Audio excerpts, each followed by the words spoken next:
सुनो माँ, हम कभी सीतापुर नाम के गांव में रहे थे। बताओ। सीतापुर गांव? वो कहाँ पर है बेटा? सीतापुर जो पुणे के पास है। जब मैं छोटा था तब हम वहाँ रहे थे क्या? पुणे से हमारा कोई संबंध नहीं। हम रायगढ़ के पास बीजपुर के हैं। तेरा बचपन वहीं पर गुजरा था।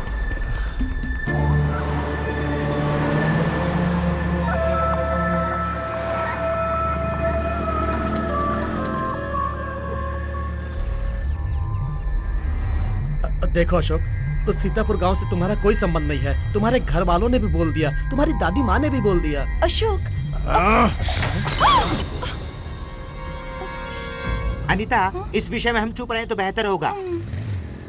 अशोक, अशोक चलो देखें। Come on, let's follow.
आज किसान भी बारिश का इंतजार नहीं कर रहा है। बस इंतजार है कि हमारे देश को कब स्वतंत्रता मिलेगी। सन 1946 की बात है।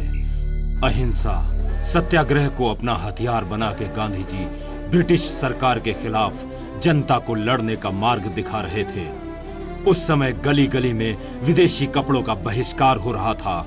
उस प्रचार में हर गांव के लोग उनका साथ दे रहे थे। जाति धर्म के भेदभाव को छोड़ के सब लोग चरखा चला के अपने अंदर की देशभक्ति को जगा रहे थे। फड़फड़ाते हुए झंडे की तरह सब लोग स्वतंत्रता मिलेगी या नहीं यही सोच के फड़फड़ा रहे थे। उस ब्रिटिश झंडे को उतार कर तिरंगा झंडा कब लहराएगा यही सोचते हुए सबका खून ललकार रहा था।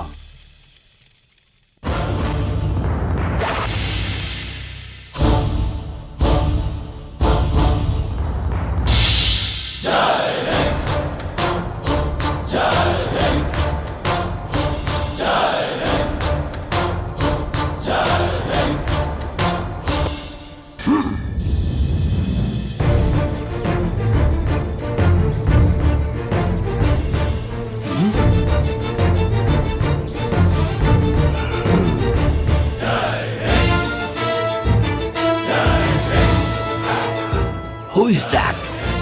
सुभाष चंद्र बोस।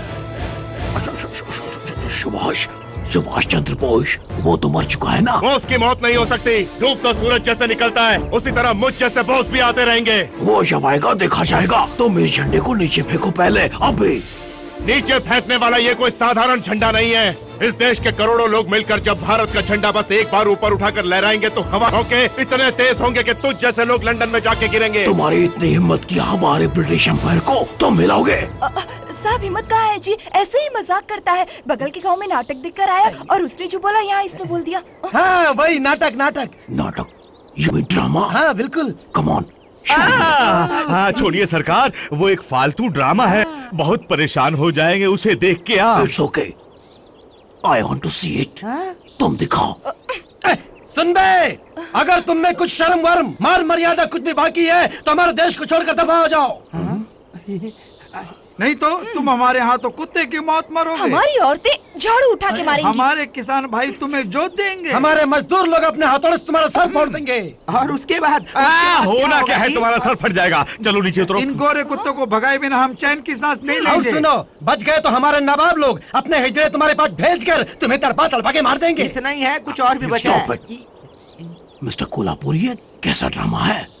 इसमें तो डायलॉग से ज्यादा हमें गालियां मिल रही है। हम कोई गालियां दे रहे हो? अभी तो और भी गंदे डायलॉग्स बचे हुए हैं। You fool, idiot, bastard. ए Chandar, Baba Thakur, take them all into custody right now. He is my son. उसे छोड़ दीजिए, उसे क्षमा कर दीजिए सर, मैं उसे समझाऊंगा। Your son? Yes sir. Then tell him how to behave in front of British officer. Okay sir. Mister Kolhapuri. हाँ जी, अंडरस्टूड सरकार। बाबा ठाकुर, बोलिए। इस नाटक को इस गांव में ही नहीं, किसी भी गांव में लोगों को नहीं दिखाना होगा, समझाइए।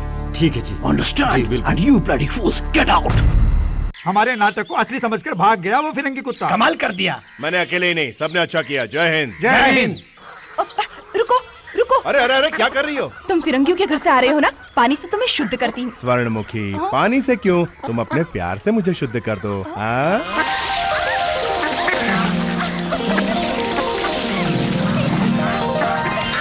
मामा, मुझे एक छोटा सा झंडा सिल के दो ना।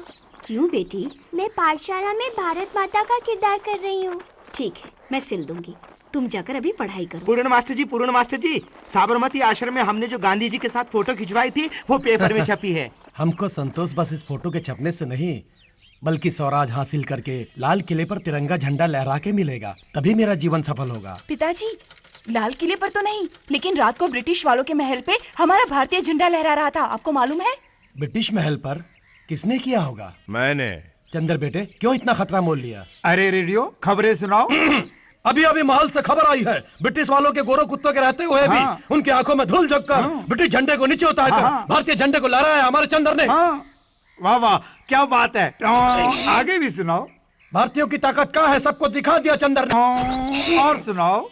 एक आना दो। खबरें खत्म हुई। तुंग तुंग। क्यों बेटे, देश छोड़कर जाने वाले ब्रिटिश लोगों को क्यों भड़काया तुमने? वो लोग अगर जाने वाले होते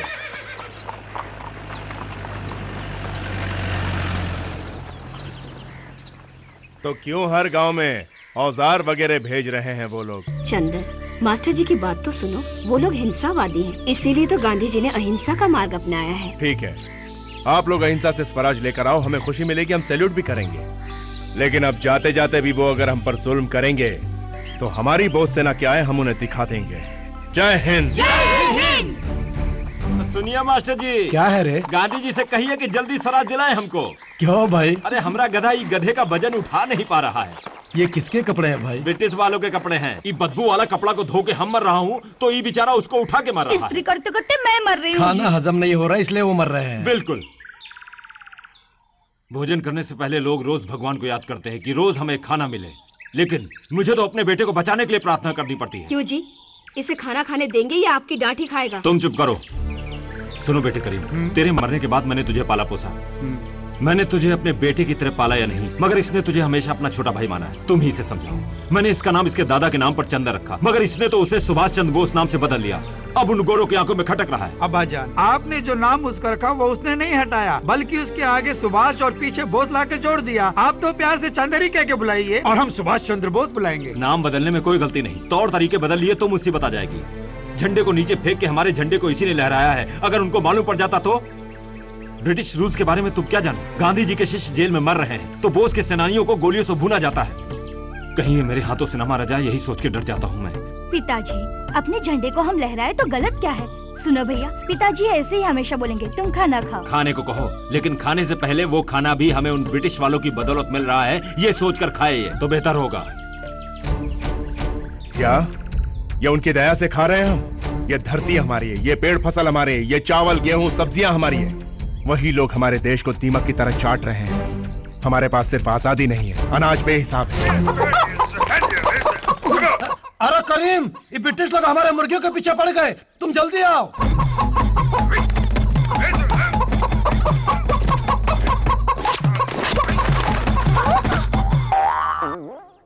वाह बेटे, तेरी सोने की मुर्गी ने जहाँ करना था वहीं कर डाला। अब धोने की जरूरत नहीं, ऐसे ही दे दूंगा।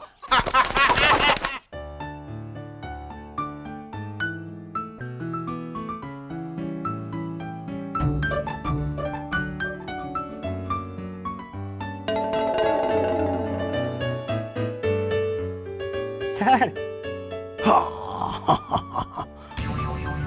What is this?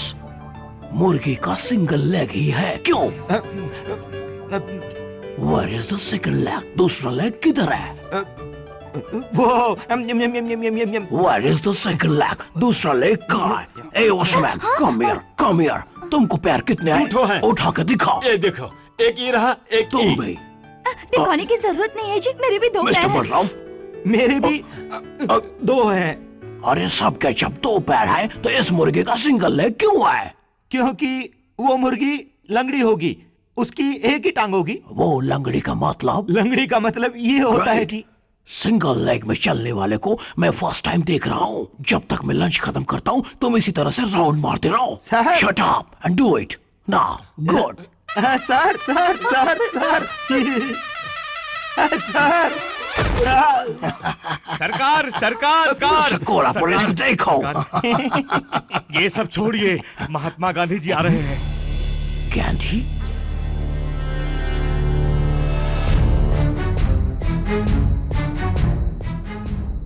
कहाँ पर वो आ रहा है?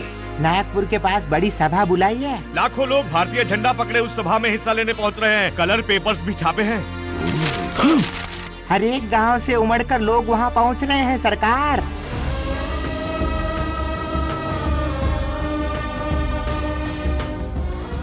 क्या है बेटी? पिताजी, भारती दीदी ने जो सिला ये झंडा, अगर हम सभा में कितनी दूर भी बैठे तो क्या गांधी जी को दिखाई देगा? जरूर बेटी। मास्टर जी, मैं भी गांधी जी को देखूंगी, मुझे भी ले चलिए ना। वहाँ पर काफी भीड़ है, खड़े होने तक की जगह नहीं। और तू फिर छोटी बच्ची है, कहीं खो गई तो? नहीं, मुझे भी गांधी जी को देखना है। स्वतंत्रता लाने के लिए अपनी जान की फिक्र किए बिना वो महान नेता हमारे करीब आ रहे हैं। उनके दर्शन हो जाए तो ऐसे लगेगा कि जैसे भगवान के दर्शन हो गए।